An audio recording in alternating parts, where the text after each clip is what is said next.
বন্ধুরা দেখতে পাচ্ছেন হাঁস মুরগিগুলো খারাপে কীরকম আনন্দ করছে একটু দেখেন বন্ধুরা, একটু দেখেন বন্ধুরা কত মজা করছে। আসসালামু আলাইকুম ওয়া রাহমাতুল্লাহি ওয়া বারাকাতুহু। হালাদা গ্রুপ পক্ষ থেকে সাত বাগানে সবাইকে স্বাগতম। বন্ধুরা এই শীতে আমার খুবই একটা খারাপ দিন যাচ্ছে। হ্যাঁ, প্রতিদিনই হাঁস মুরগিগুলো অসুস্থ হয়ে মারা যাচ্ছে।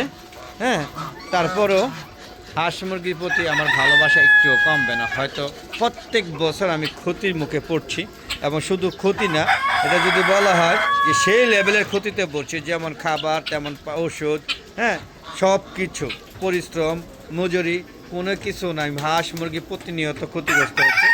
যদিও এবার আমার বড় যে অ্যাডাল্ট যে হাঁসগুলো আছে এগুলো আল্লাহর রহমতে এখনও ক্ষতিগ্রস্ত হয়নি। তবে ছোটো চীনা হাঁসের বাচ্চা আমি ফুটিয়েছিলাম 20টার মতো, সেখান থেকে 7-8টা মারা গিয়েছে। হ্যাঁ, আর এটা মরতো না হলে আমি ওই নিমতলি পাখির মার্কেট থেকে কিছু রাজহাঁসের বাচ্চা আনছিলাম 12টার মতো।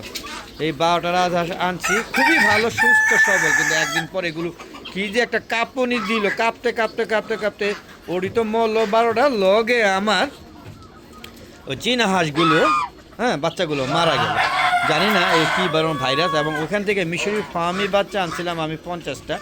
ওই 50টা বাচ্চা আনার পরে এই বাচ্চাগুলো সব তো মরলো, এবং সাথে সাথে আমার শৌখিন মুরগি বেছে রাখছিলাম ওই উপরে শেডে, 5তলা একটা শেড ছিল, ওই শেডের মধ্যে ও রাখছিলাম 4তলা আর হলো 5তলায়, কিন্তু 3তলা পর্যন্ত রাখছিলাম, কিন্তু 2তলা নিচতলা এইগুলোতে আমি কোনো মুরগি রাখি না। কিন্তু খাবার পাত্র কোনো একটা মিশ্রণে এসে আমার শৌখিন মুরগি, বিশেষ করে সিল্কি এবং কলমের লাইট ব্রাহ্মা সব মারা গিয়েছে। আর কলমের লাইট ব্রাহ্মা একটা মোরগ একটা মুরগি আলাদা করেছি, যদি এটি বেঁচে যায় তাহলে হয়তো আবার বন্ধ রাখতে পারবো। আমার সিল্কি মুরগিও 2টা বা 3-4টা আলাদা করে রেখেছি, যদিও জানি না গতকালকে একটা মারা গিয়েছে, আজকে এখনও মারা যায়নি। তো চলুন বন্ধু একটু কবুতর শেড থেকে ঘুরে আসি। আর দেখেন এই যে সাদা চীনা হাঁসগুলো ওরা করে এই কোণার মধ্যে, হ্যাঁ বসে ঘুরে কি যে খায়, ময়লা আবর্জনা খায় মনে, আর এইখান থেকে পানিগুলো। তো বন্ধুরা এই যে একটা মোরগ, আল্লাহর রহমতে এর বয়স কিন্তু অনেক, এর বয়স 6 বছর চলতেছে। এবং ওর পূর্ব মানে ওদের সে কিন্তু বললো সত্য, তার ভাই ব্রাদার বাপ চাচা চাচি যা আছে সব মারা গিয়েছে। এই যে বার্ডফ্লু বাড়িতে, আল্লাহর রহমতে ও বেঁচে আছে, এখন সার্ভাইভ করছে খুব ভালোভাবে। তো বন্ধু চলুন আমরা ঢুকে যাচ্ছি। দেখেন এই যে কবুতরটা কত সুন্দর, হ্যাঁ পানি খাচ্ছে, দেখেন কত সুন্দর। এটা একটা গোল্লা কবুতর, হ্যাঁ আমি সব ধরনের কবুতরই পালি, গোল্লা, তারপরে হলো কলমের লাইট ব্রাহ্মা। হ্যাঁ আরে ধরু কবুতর মধ্যে তো কলমের লাইট ব্রাহ্মা নাই, কী কই আন্তাজে যাক মাথা ঠিক নাই। তো বন্ধুরা যে দেখতে পাচ্ছেন এখানে লক্ষা, মানে সব ধরনের কবুতর, এমন ধরনের কবুতর নাই যেটা আমি না পালি। তো বন্ধুরা আসলে সবগুলো নাম বলতে পারি না, এর মধ্যে হুমা দেখেন কত সুন্দর হুমা কবুতর আছে, তারপরে হলো যে গলা কষা, তারপরে হলো যে কালা কী কবুতর বলে আমি জানি না, হ্যাঁ অনেকে কাজ করা বলে, বিভিন্ন ধরনের কবুতর আছে। দেখেন সব ধরনের কবুতর আছে। যেটা বলতেছিলাম যে এই যে কলমের লাইট ব্রাহ্মা, এই যে একটা মোরগ এবং এই যে একটা মুরগি আমি আলাদা করে রেখেছি, যে দোয়া করেন যেন ওরা বেঁচে যায়, তাহলে হয়তো আমি এই বেশটা রাখতে পারবো, না এলে হয়তো রাখতে পারবো না। আর এই যে এখানে কিছু সিল্কি মুরগিগুলো আলাদা করে রাখার চেষ্টা করছি, আপনার দোয়া করবেন যেন ওরা বেঁচে থাকে। হ্যাঁ না হলে হয়তো আমার এইটাও আমি রাখতে পারবো না। হ্যাঁ এই যে দেখতে পাচ্ছেন কত সুন্দর, এই যে হুমা কবুতর, মাশাআল্লাহ খুব ভালো না বন্ধুরা। তো বন্ধুরা এই যে এটা ডিম, হ্যাঁ এই যে এখানে একটা মোরগ বেশি রাখছি, যদি ওটা কোনো সার্ভার না করে। আর এই যে একটা কলমের লাইট, এটা কলমের লাইট ব্রাহ্মা, খালি বারবার একই কথা বলি। এটা সিলভার কালারের একটা টার্কি মুরগি, এটা প্রতিবন্ধী, তাই এটা এখানে আটকিয়ে রাখি, সে এখান থেকে খাওয়া দাওয়া করে।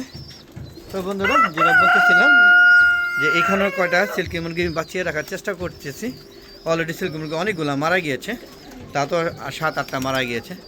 দেখতে পাচ্ছেন কত সুন্দর আমার কবুতরগুলো, হ্যাঁ খাবার খেয়ে যা যা সন্তানদের খাওয়াচ্ছে, দেখেন বড় হয়ে গেছে, তাও এই যে দেখেন তাও খাওয়ার জন্য এই দেখেন তার মাকে বিরক্ত করছে, এটা মা না এটা বাবাকে বিরক্ত করছে, এই যে মা।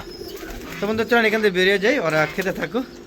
আর বন্ধুরা যদি ভালো লাগে অবশ্যই আমার ভিডিওটা সম্পূর্ণ দেখে শেয়ার করে সবাইকে দেখার সুযোগ করে দেবেন। আর আপনারাও সবাই ছাদ বাগান করবেন, এবং ছাদে যদি সম্ভব হয় তাহলে ছাদে হাঁস মুরগি লালন পালন করবেন। যদিও আমারটা মারা যায় আমার কিছু ভুলের কারণে, প্রথমত ভুল হলো ছাদে যেগুলো পালবেন সেগুলোর সাথে নতুন মুরগির সাথে কোনো সংকোচ কথা দেবেন না, খাবার পাতা আলাদা করে দেবেন।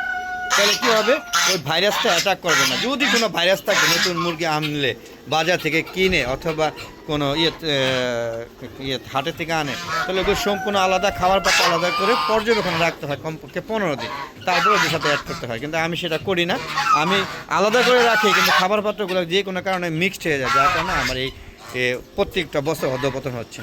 যাক বন্ধুরা, আশা করি এরপর আরও সতর্ক হব। দোয়া করবেন যেন আমার সব বেজগুলো, হ্যাঁ, যদিও আমার মিশরি ফার্মিংগুলো সব মারা গিয়েছে, সুন্দর হাইব্রিডগুলো ছিল সেগুলো মারা গিয়েছে। তারপর দোয়া করবেন যেন আমার যেগুলো এখনও আছে কলমের লাইট ব্রাম এক জোড়া রাখার চেষ্টা করছি যেন ওগুলো বেঁচে যায়, আবার সিল্ক মুরগিগুলো বেঁচে যায়। তো সর্বোপরি এই শীতে কার কার ক্ষতি হয়েছে সেটি কমেন্ট করে জানাবেন। আর বন্ধুরা, আপনাদের ছাদটাকে শুধুমাত্র ফেলে না রেখে সুন্দর সুন্দর চারা গাছপালা আনবেন। এই দেখেন আম গাছে মুকুল চলে আসছে, কিছুদিনের মধ্যে হয়তো মুকুল চলে আসবে, সেটাও দেখাবো। কাঁঠাল গাছ ছাদে লাগাবেন না, একদম ভুল ডিসিশন নিয়েছিলাম আমি। আর ছাদে লাগাবেন বরে গাছ, পেয়ারা গাছ, আম গাছ, এগুলো খুবই ভালো হয়। হ্যাঁ, এগুলো এত পরিমাণ হয় যে আপনার খেয়ে শেষ করতে পারেন না। ওদিকে লেবু গাছ, হ্যাঁ, আর আপনাদের পছন্দের কিছু গাছ লাগাইতে পারেন। তো বন্ধুরা, কেমন লাগলো সর্বোপরি আমার ভিডিওটা অবশ্যই কমেন্ট করে জানাবেন। আর সাথে কিন্তু ধনিয়া পাতা লাগাতে ভুলবেন না। দেখেন কত সুন্দর, মাশাআল্লাহ, দেখেন কত সুন্দর সবুজ আর সবুজ। এক খাচ্ছি, নিয়ে খাচ্ছি। এটা খাওয়ার পর আবার লাগানো হয়েছে, আর এটা এখনও বাড়তি হয়ে যাচ্ছে, এটা খাবো। তো বন্ধুরা, আজ আর নয়, চলে যাবো। যাওয়ার আগে বলবো বন্ধুরা, প্লিজ আমার ভিডিওগুলো দেখে শেয়ার করে সবাইকে দেখার সুযোগ করে দেবেন। আর চ্যানেলটাকে সাবস্ক্রাইব করে পাশে বেল আইকনটা ক্লিক করে দেবেন। আর বন্ধুরা, আমরা একটা ফেসবুক পেজ আছে মিজান এগ্রো বিডি, ফেসবুক পেজটাকে ফলো করে সম্পূর্ণ ভিডিও দেখে শেয়ার করে সবাইকে দেখার সুযোগ করে দেবেন। তো বন্ধুরা, আজ আর নয়, চলে যাচ্ছি। যাওয়ার আগে সবার সুস্বাস্থ্যতা কামনা করে আমি আমার ভিডিও শেষ করছি। বন্ধুরা, আসসালামু আলাইকুম ওয়া রাহমাতুল্লাহি ওয়া বারাকাতুহু। বন্ধুরা, আবার দেখা হবে, ততক্ষণে বিদায়, খোদা হাফেজ।